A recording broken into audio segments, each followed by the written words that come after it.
আমাদের নেতাদের কাছে যাইতে পারি না।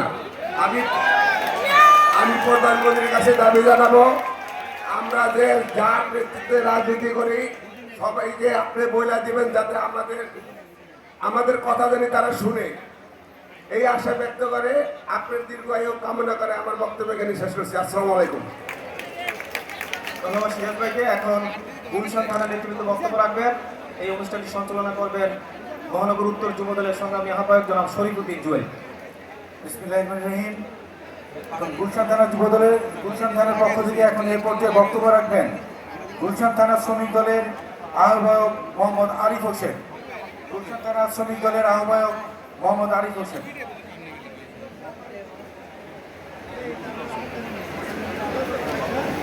বক্তব্যের সময় 2 মিনিট।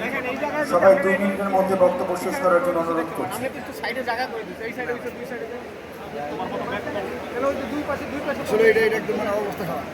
বিসমিল্লাহির রহমানির রহিম।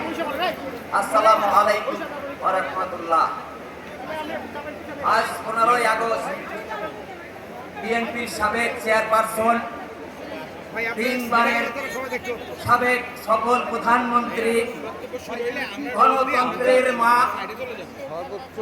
আপসহীন দেশনেত্রী মরহুমা বেগম খালেদা জিয়ার 83তম জন্মবার্ষিকী উপলক্ষে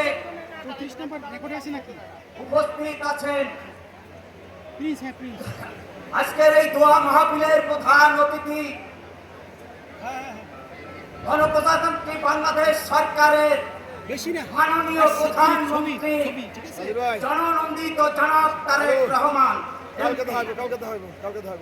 উপস্থিত আছেন জাতীয় নেতৃবৃন্দ এবং স্থানীয় নেতৃবৃন্দ, যাকে একটি ধন্যবাদ না দিলেই নয়।